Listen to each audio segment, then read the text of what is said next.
সূরাতুল ইখলাস মাত্র 4টি আয়াতের এই সূরায় লুকিয়ে আছে এমন কিছু গাণিতিক রহস্য যা জানলে আপনি রীতিমতো হতভম্ব হয়ে যাবেন।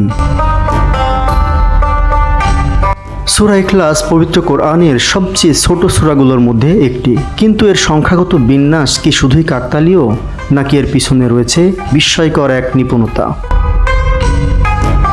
সূরা ইখলাসের ভিতরে রয়েছে এমন কিছু সংখ্যা ও বিন্যাস যা আপনাকে বলতে বাধ্য করবে এটি মহান আল্লাহ রাব্বুল আলামিনের পক্ষ থেকে নাজিলকৃত পবিত্র কালামে হাকিম।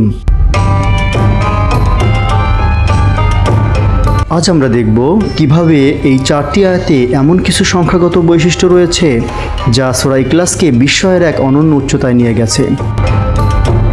ভিডিওটি শেষ পর্যন্ত দেখুন। শেষের তথ্যটি হয়তো আপনাকে সূরা ইখলাসকে নতুনভাবে উপলব্ধি করতে সাহায্য করবে এবং বুঝতে পারবেন মহান রাব্বুল আলামিন যে কত গাণিতিক ভারসাম্যপূর্ণ করে পাঠিয়েছেন আসমানি এই গ্রন্থকে। সূরাতুল ইখলাস পবিত্র কোরআনের 112তম সূরা, আয়াত সংখ্যা 4। এই সূরাতে 15টি শব্দ রয়েছে। মহান আল্লাহ তাআলা খুবই চমৎকারভাবে নিজের পরিচয় তুলে ধরেছেন এই সূরার মাধ্যমে। এই সূরাটিকে যদি দুই ভাগে ভাগ করা হয় তবে ঠিক মাঝের শব্দটি হবে ইয়ালিদ। এই ইয়ালিদের ঠিক পূর্বে রয়েছে 7টি শব্দ, আবার পরেও রয়েছে 7টি শব্দ। আবার ইয়ালিদের পূর্বের 7টি শব্দের মধ্যে বর্ণ রয়েছে 22টি, আবার ইয়ালিদের পরের 7টি শব্দের মধ্যেও বর্ণ রয়েছে 22টি।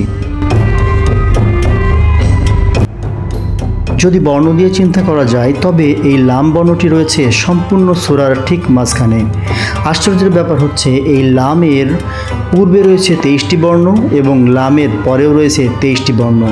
আবার এই লাম বর্ণটি আরবি বর্ণমালার ঠিক 23তম বর্ণ। কি অবাক হচ্ছেন? অবাক হওয়ার এখনো অনেকটাই বাকি।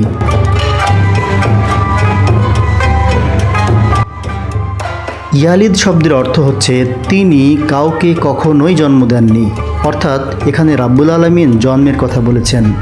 চিকিৎসা বিজ্ঞানের ফলে আমরা জানতে পেরেছি একটি মানব শিশু জন্মগ্রহণ করে বাবার থেকে 23টি ক্রোমোজোম এবং মায়ের থেকে 23টি ক্রোমোজোম সহ মোট 46টি ক্রোমোজোম নিয়ে।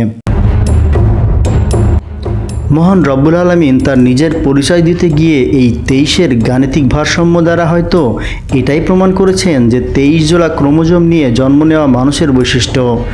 মহান রবের সাথে এই ক্রোমোজোমের কোনো সম্পর্ক নাই, অর্থাৎ তিনি কখনোই জন্ম নেননি, আবার কখনোই কাউকে জন্ম দেননি। বর্তমানে আধুনিক বিজ্ঞানের মতে যার শুরু আছে তার শেষ আছে, অথচ মহান রব্বুল আলামিন বললেন তিনি কখনোই জন্ম নেননি, অর্থাৎ তার কোনো শুরু নাই। তাই আধুনিক বিজ্ঞানকে অনেকটা বুড়ো আঙুল দেখিয়ে মহান রব প্রমাণ করলেন তার কোনো শেষও নাই। আপনিও যদি চান মহান আল্লাহর এই অলৌকিক বার্তা সবার কাছে পৌঁছে যাক তবে অবশ্যই ভিডিওটিতে লাইক, কমেন্ট, শেয়ার এবং ফলো দিয়ে পাশে থাকবেন।